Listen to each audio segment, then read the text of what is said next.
All right, we're going to continue our RTDSP Project 3 demonstration. So for this part, I'm going to be demonstrating square wave, the sine wave filtering, and PWM wave, the sine wave filtering. We're going to be doing these two together to compare the two.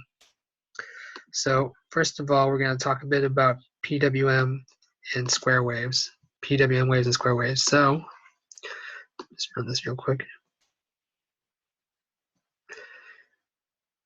All right, so with a square wave has a fundamental frequency, which is this first frequency, and it is the highest value.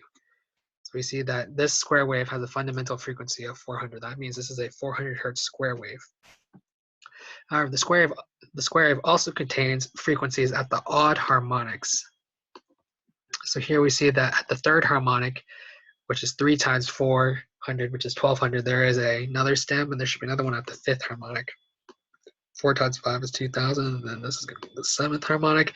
So this continues on for all odd harmonics, and you see that the amplitude slowly creep downward.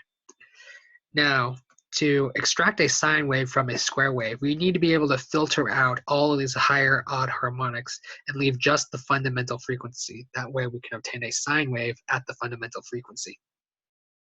For a low frequency signal such as this 400 hertz square wave, this can be proved to be a bit difficult because there's not a lot of bandwidth between 400 and 1200 or 400 and 1200 to make a sharp filter to filter out all the higher order harmonics. So in this case, it would be difficult to filter out all the high order harmonics completely and obtain just a sine wave. So another way to encode a signal is to use PWM, which stands for pulse width modulation.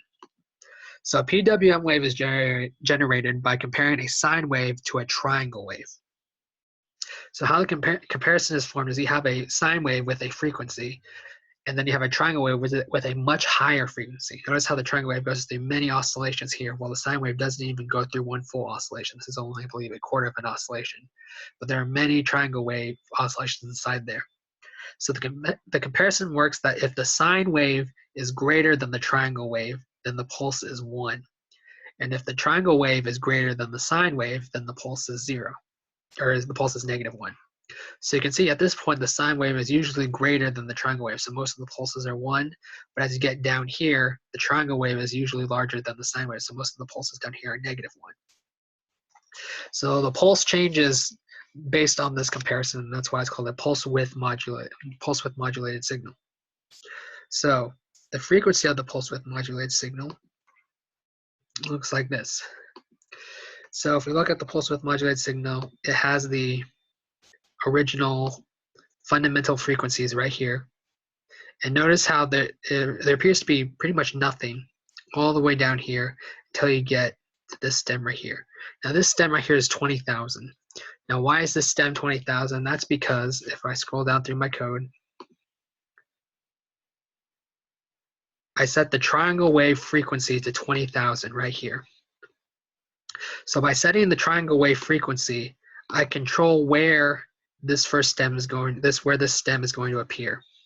And so then you see these two surrounding peaks right here at 19,200 and 20,800. These two subharmonics right here will always be equal to the triangle frequency plus or minus 2 times the fundamental frequency right here of the sine wave. So we see that this would be 20,000 plus 800 and 20,000 minus 800.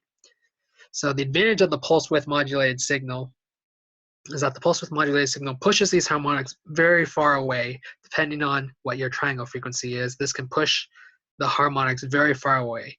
And that makes it very easy to develop a filter that can filter out these higher order harmonics because they're so far away. This gives us a lot of bandwidth to create our filtering. The only slight drawback with using a PWM signal is that if you want to push your signals very far away, you'll need a large amount of bandwidth. See, as you see here, the harmonics are at 20,000. So if you don't have a filter or a system that has a sampling frequency of higher than 40,000, then this could get aliased into something else, and that might cause problems. So in this case, we will need to use a higher sampling frequency for our DSP board to make sure that we're not going to run into any aliasing problems with these harmonics that we've pushed so far out. So what I've done here really quickly when I ran that code is I created a square wave. Well, I'll go over in code. So in code, first of all, I generate a low pass filter. This is the same FIR low pass filter, but I've set the frequency to 48,000 this time because I'm going to use 48,000 as my sampling frequency. So by using 48,000 as my sampling frequency, I've limited the number of taps I have down to 91 taps. So this 101 was the old limit, but I decreased the number of taps just in case I need to perform any additional calculations. So this number of taps is 91 taps is the number of taps I'm going to use. So then I basically just create my FIR filter just like I always have. I shape the frequency response, and then I convert the frequency response to the time domain, and then I window it, and then I should have obtained my FIR filter frequency response, which looks like this. The number of taps was about, well, I set to 91, so it's not, there are some taps, but it could, if more taps would always make it more accurate. But this is what it looks like. Oh, and I forgot to mention that I set the cutoff frequency of this low pass filter to 2000 hertz. So this is going to be a 2000 hertz low pass filter that I just generated. I generated these coefficients. Next, I'm going to talk about generating the square wave. So in order to generate the square wave, I need a fundamental frequency, which I forgot to mention. This one, my fundamental frequency is going to be 400 hertz. So this is going to be a 400 hertz square wave, and a 400 hertz sine wave is what I'm hoping to retrieve. So if I go into my square wave, I basically just do a comparison. If using using a sine wave of the same frequency, if it's greater than 0, then I just say it's 1. If it's less than 0, I say it's -1. And that's how I can get this positive and -1 square wave right here. And so then I just perform the frequency response on it by performing the FFT on it, which is why we observe these odd harmonics right along here. All right, so then next we're talking about PWM generation. PWM generation is a bit more complicated than square wave. So like I said before, it requires a triangle wave. So I developed my triangle wave equation by saying so my triangle wave equation is basically I take the period of the triangle wave and I increment by 1, or I increment by 1 step all the way until I'm halfway through the period. Then I start decrementing. So this allows me to create a triangle wave that goes up and down by a fixed number of increments. And I use this triangle wave and I compare it with the sine wave, which the sine wave is just generated using the sine function. So I just say if the sine wave is bigger, then it's 1. If the triangle wave is bigger, it's -1. And this gives us our triangle wave, and this allows us to, then I perform the frequency response on the comparison between the triangle and sine wave, which gives us our PWM signal, and then the frequency response is what I obtained here. And so what I did to import these signals into or to be able to test these signals using the DSP board is that I wrote these signals as wave files, .wav files, using the audio write command in MATLAB. So this allows me to create WAV files from an array. So I use my square wave array and my PWM array, and I converted them into WAV files. And so if I ran this, let me just run this one more time just to be sure that everything's all working in order. All right, so that's basically what was done. So I generated the PWM wave here with the shifted frequencies as I talked about earlier. And this is that comparison. This is the square wave, and we see the LPR odd harmonics, just like I talked about earlier. So I also, I forgot to mention, when I created the low pass filter at 48 kilohertz with a cutoff frequency of 2000, I used the script or function. Oh, no, I didn't. There we go. I need to run it again because I commented it out. So with that, I'll need to run this one more time. So if I run this again, I can write the coefficients. Oh, I caused an error.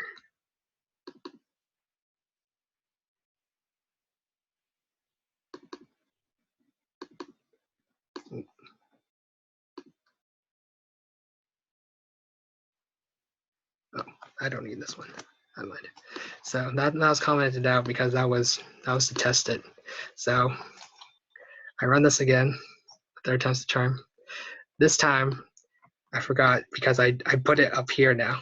I put it up here. So I dumped these coefficients into Code Composer.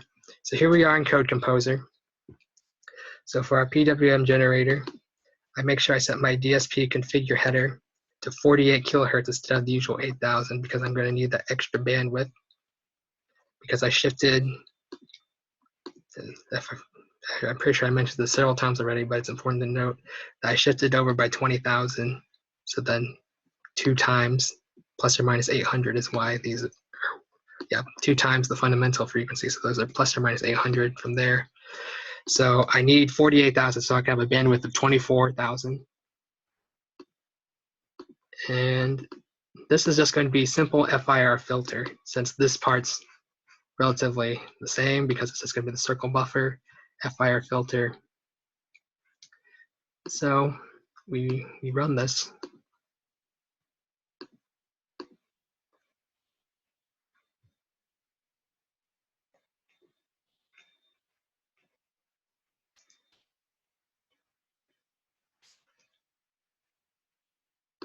All right. So now we can test out our different signals because I remember I wrote the PWM wave into a WAV file and I also wrote the square wave into a WAV file. But first we're gonna listen to a normal 400 hertz sine wave. So this is a normal 400 hertz sine wave. It's pretty normal in tone. Now if I take the square wave and I play the square wave,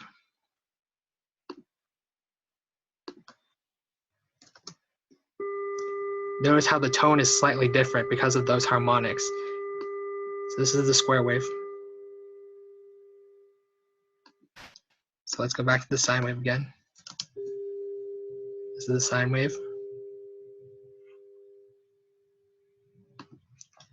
This is the square wave.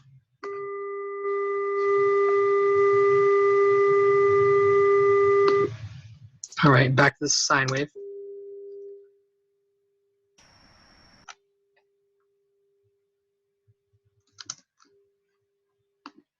And now to the PWM wave. Notice how the PWM wave sounds almost exactly like the sine wave, while the square wave does not. That's because the filter was able to filter out the PWM wave harmonics because they were all shifted over a bunch by 20,000 because I set the triangle wave frequency to 20,000. So this sounds almost identical to the sine wave. This is a sine wave. PWM wave.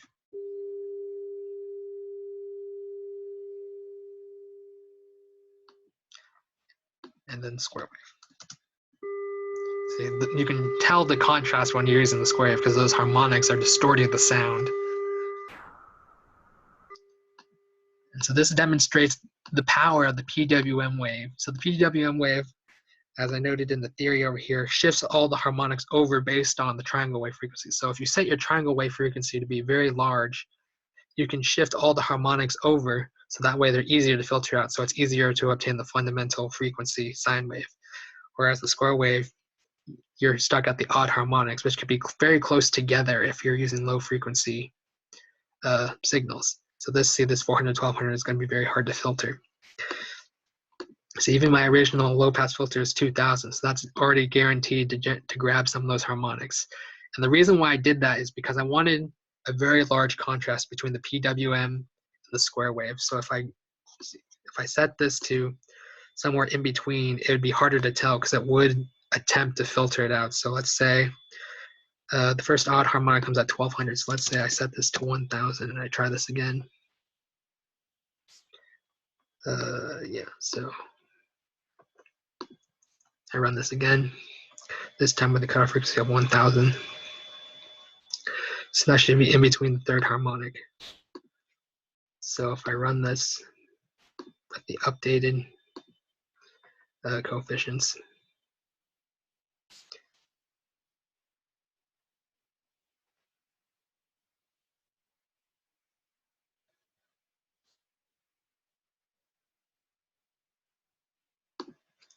so now if I hear the square wave again, the square wave does sound closer to the original tone. So that's the square wave at 400. So here's the sine wave at 400. Because my filter filters out those odd harmonics fairly closely because of how I designed my filter. And then here's the PWM, which obviously sounds the same as the sine wave as before. But notice how we had to change the filter to be very specific and very narrow in between the specific odd harmonics to filter out the odd harmonics and obtain the fundamental frequency. So going back to 2000, so this will show that some of those harmonics are present in the square wave, and that's done so that you can hear the difference a lot easier. So if I run this again, just for comparison,